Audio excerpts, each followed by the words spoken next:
inside, giving out the teachings of the light and sound of God. Our talk this evening is Inside a Circle of Friends.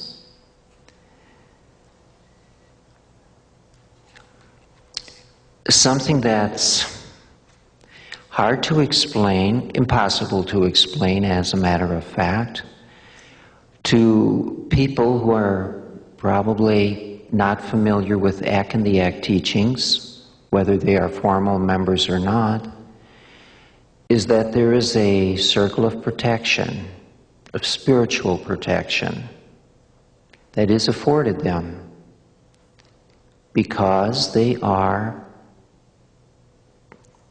devotees of the Holy Spirit, which is, and our name for the Holy Spirit, of course, is the Ek. So we have some visitors this evening, some guests, as always, and I'd like to welcome you and all the other people who will be listening in at any other time around the world or whatever, whenever. These videotapes, they run for a couple of years till the tie becomes outdated and the suit gets to be very old style or something.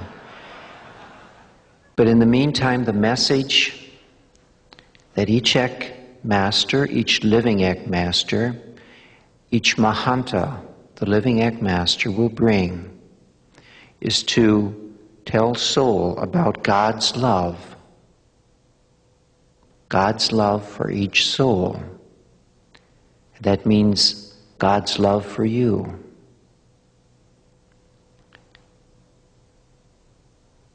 God's love for each soul includes you, and believe it or not, it even goes down to your pets, to the dog, the cat, the canary, and the fish, and indeed to all living beings. God has provided a way for all creatures to draw closer to divine love. Everyone can, and we all express love simply because we exist.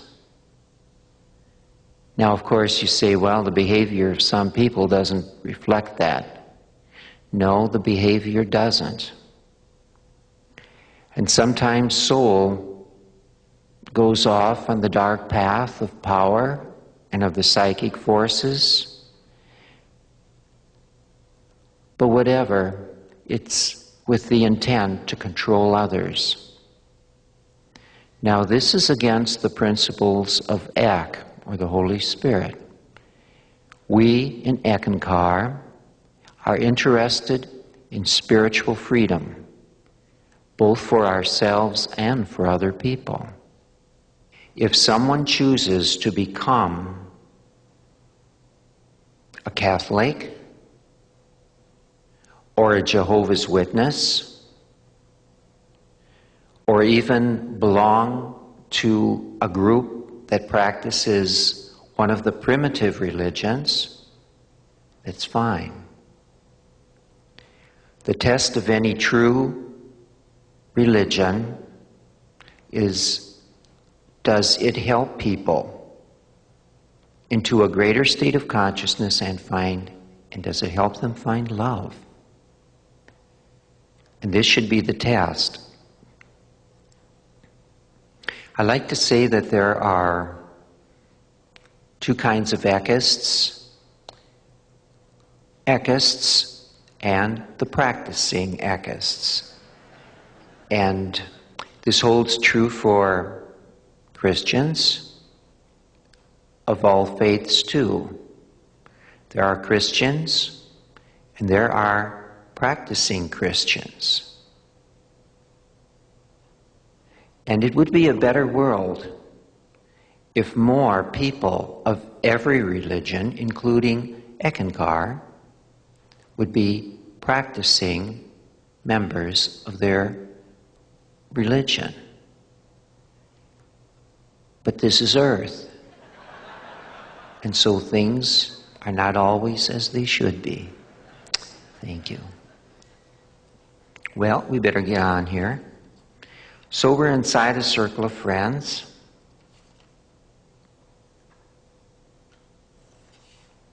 Yeah, I look at these notes and it takes a while to put them together simply because I have to listen to the Holy Spirit too. I listen very carefully what to select, because maybe we're here an hour, hour and a half this evening, but it's only several times a year. So what is the most important thing to leave you with? What information, what knowledge, and hopefully what wisdom? Well, sometimes we're a little short on wisdom, plenty of knowledge, and loads of information. But we do the best we can because that's the nature of all people.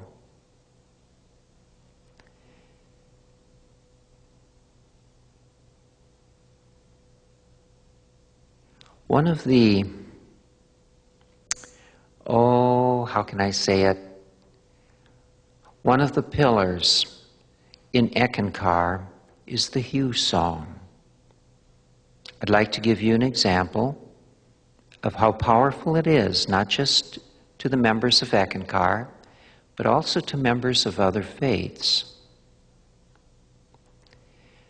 A friend of ours was trying to help a friend with a real estate problem by telephone, long distance. The friend had a house she needed to sell, but she was worried that if it didn't sell quick, she was going to lose it. So Katie, our friend, says, well, I'll tell you what, if you want some help, just sing the word Hugh. Now this is an ancient name for God. In Ekankar we sing it. It doesn't tell God, like, God, I want to sell my house. But it says basically, let what will be just be. That's it. In other words, you're saying that you're agreeable to whatever is the will of the Holy Spirit, and that you're not about to dictate terms to the Supreme Intelligence about your very small, commonplace, daily affairs. So, this went well. Sometime later they were on the phone again, Katie and this friend off in another state. And the other person said, she said, I've had some offers, but I'm still concerned the house hasn't sold and I'm worried about the pool inspection. Katie, the Ekis, says, well, keep your fingers crossed. And the non-Ekist said, I think I'll sing Hugh. And of course, thank you, this caught Katie completely off guard because she had told this other person in the first place about Hugh, and now, coming back on the rebound, the friend had to tell her. And so it struck Katie as funny that the Ek would use someone who wasn't familiar with the Ek teachings to tell her about, or to remind her about, the sound of Hugh. But this is how the Holy Spirit works. But to Katie's credit, she recognized the gentle reminder of the Master and the Holy Spirit, the Ek. You see, when you're with the Master,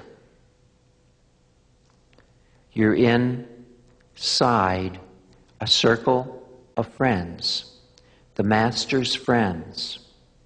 And this was Katie, and so also the person, her friend, who was trying to sell her home.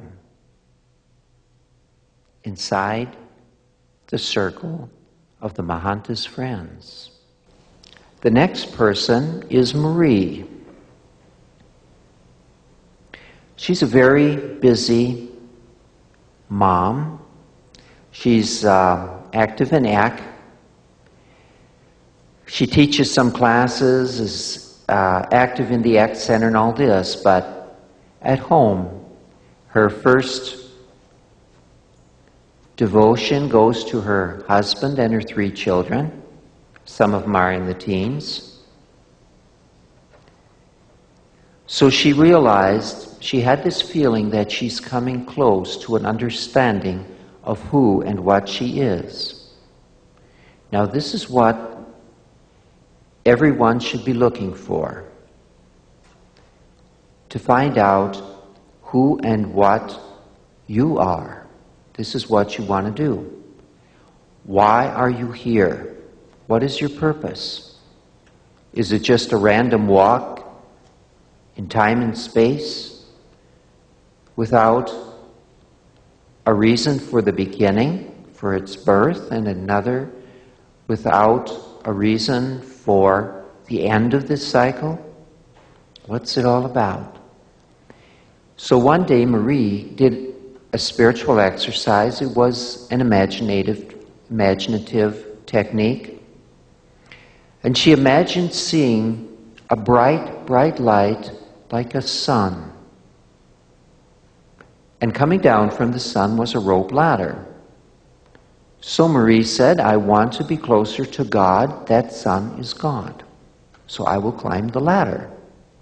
So she began climbing the ladder, but as she's ascending it, she wonders, if sparks come off the sun, are they going to burn me? But the light was soft, warm, and soothing. And so she continued to climb upward and upward until she came to the circle of light. Actually, the circle of light was protection or divine love, which we've spoken about, or in another sense, it's a circle of friends. But she came into the circle of light. When she arrived, she said, I belong here. I am an heir to this throne. I have earned the right to be here. And when she said it, she didn't feel arrogant about it. She didn't feel superior as if, she'd done something others hadn't. No, she just felt it was her birthright as soul to be there. The experience, when she ended up in the circle of light, had turned from imagination into reality. It had become real. Or had it? A test of an experience, and you're going to have many different experiences on the path of ACT. Some of them will be just as dynamic as anything you've ever experienced. Others will be like a dream. And others will be like just simply figments of your imagination. But if an experience helps you to open your heart to divine love, to God's love, then it's a real experience. Now I say this because sometimes people say, well, I'm looking for soul travel and I want the big experience. And so maybe first they move into a higher state of consciousness beyond the physical body through the imaginative techniques, through the imaginative body or the emotional body, which is the astral body. And if you can imagine a thing, you can make it so. It can become real.